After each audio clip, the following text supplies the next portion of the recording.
আসসালামু আলাইকুম প্রিয় দর্শক, এখানে যে গরুর খামারটি আছে, খামারের মালিক লাল মিয়া ভাই, উনি নিজ উদ্যোগেই এই যে এরকম একটা পাকা হাউস করে উনি গোবর সংরক্ষণ করছেন এবং ওনার গোবর সংগ্রহটা যথাযথ প্রক্রিয়ায় হচ্ছিল না, যদিও উনি পাকা হাউস করেছেন। তাই আমরা অফিসের যে প্রদর্শনী আছে খামারজাত সার উৎপাদন, এই সার উৎপাদন প্রদর্শনীর আওতায় ওনাকে নিয়ে এসেছি।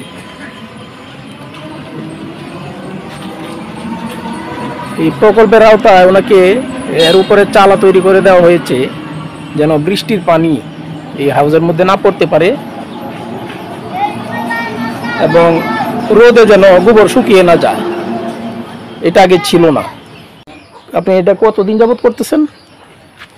করছিলাম 2-3 বছর আগে থেকে করছিলাম, করে মাঝে আবার গ্যাপ দিয়েছিলাম। মানে খুব একটা সুবিধা হয় নাই? খুব একটা সুবিধা করতেছি না, বাদে আবার গ্যাপ দেওয়া চালা কিনে মেঘে নষ্ট, বৃষ্টি নষ্ট করে দিই। বৃষ্টির পানি নষ্ট করে? বৃষ্টির পানি নষ্ট হয়ে যায়, থাকলো ইলেক পর্যন্ত থাকতো। বৃষ্টির পানি ভরে গিয়া জীব মরে গেছে, মরে যাওয়াতে। প্রিয় দর্শক, জৈব সারকে বলা হয় মাটির প্রাণ। একটা কৃষি জমিতে শতকরা কমপক্ষে 5 ভাগ জৈব সার থাকা উচিত, কিন্তু আমাদের যে কৃষি জমিগুলি আছে সেখানে পরীক্ষা করে দেখা গেছে শতকরা 1 ভাগেরও নিচে, যেই কারণে ফসল উৎপাদনে কাঙ্ক্ষিত ফলাফল পাওয়া যায় না। জৈব সার উৎপাদনে কয়েকটা পদ্ধতি আছে, যেমন কুইক কম্পোস্ট, ভার্মি কম্পোস্ট এবং খামারজাত সার। এর মধ্যে সবচাইতে আদিম এবং সহজ পন্থা হলো এই খামারজাত সার উৎপাদন পদ্ধতি। এই পদ্ধতিতে খুব একটা ঝামেলা পোহাতে হয় না। আপনি যদি পাকা হাউস না করতে পারেন তাহলে মাটিতে গর্ত করে, গর্তের যে পাশাপাশি 2টা গর্ত করবেন, পাশাপাশি 2টা গর্ত করবেন, 2টা গর্তের চারদিকে মাটি দিয়ে উঁচু করে দিয়ে দিতে হবে যেন বৃষ্টির পানি গড়িয়ে ভিতরে না যায়, এবং নিচে পলিথিন অথবা যে খড়কুটা আছে এই খড়কুটা দিয়ে নিচটা ঢেকে দিতে হবে যেন গোবরের রস মাটি চুইয়ে নিচে চলে না যায়। উপরে চালা দিতে হবে রোদ এবং বৃষ্টি থেকে আপনার জৈব সারকে সুরক্ষা দেওয়ার জন্য। এই গর্তগুলা কি আপনি কিভাবে ভরেন?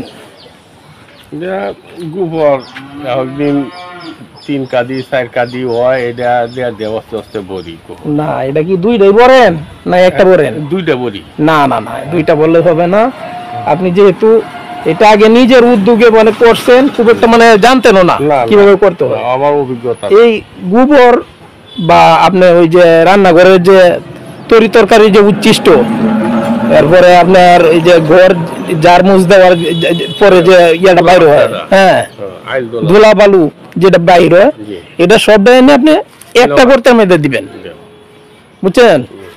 একটা গর্তে দিবেন। একটা গর্তে দেওয়ার পরে আপনি যখন একটা গর্ত ভরে যাবে তখন আপনি এই গর্তটা রেখে পাশের যে খালি গর্তটা আছে ওইটা ভরতে থাকবেন। আর যে গর্তটা ভরে ফেলছেন ওই গর্তের গোবরটা আপনি 10 বা 15 দিন পর পর একটু কোদাল দিয়ে উলট পালট করে দিবেন যেন ঠিক মতো এটা পচে টোটাল। তো আপনি যখন এইটা সার রেডি হয়ে যাবে ততদিনে ওইটা ভরে যাবে, পাশেরটা ভরে যাবে, তাই না? যখন এই যে এই পাশেরটা এইটা যখন ভরে যাবে তখন ওইটা ভরতে থাকবেন, আর এই দিক দিয়ে এটা জৈব সার হতে থাকবে, বুঝছেন? এই যে এটা জৈব সার হতে থাকবে। এখন আপনার কাজ হলো এটাকে একটু কোদাল দিয়ে উলট পালট করে দেয়া, বুঝতে পারছেন? উলট পালট করে দিলে এটা আস্তে আস্তে মানে পচনটা একটু দ্রুত হবে। আর যদি এটার মধ্যে পর্যাপ্ত রস না থাকে তাহলে এটার মধ্যে আপনি একটু গরুর যে প্রস্রাব আছে না, হ্যাঁ প্রস্রাব বলেন চেনা বলেন, এটা এটার মধ্যে একটু ছিটায় দিবেন, দিয়ে যেতে একটু রস থাকে, ভিজা ভিজা থাকে। ভিজা ভিজা না থাকলে আবার এটা পচবে না, ঠিক আছে? আর এইটা যখন রেডি হয়ে যাবে তখন ওইটা বেড়ে যাবে। বলে যাবো পাশাপাশি দুইটা রাখার উদ্দেশ্য হলো একটা আচ্ছা একটা জৈব সার হয়ে গেলে আর একটা ভরে যাবে। বয়লার। তখন যেটা এই যে আগেরটা পুরাতনটা এটা খালি করে ফেলবেন, খালি করে ওই পাশেটা তো ভরে গেল, ভরে গেল। তখন আবার এইটা ভরাট করা শুরু করবেন। একই পদ্ধতি, পুরাতনটা কোদাল দিয়ে উলট পালট করে দিবেন, যদি শুকায় যায় একটু গরু প্রস্রাব এনে এটার মধ্যে অ্যাড করে দিবেন। এটা যেহেতু আপনি উদ্যোগটা নিছেন, আপনাকে ধন্যবাদ। আপনি নিজে উদ্যোগ নিছেন, তাও আবার 2-3 বছর আগে এটা করছিলেন। হ্যাঁ,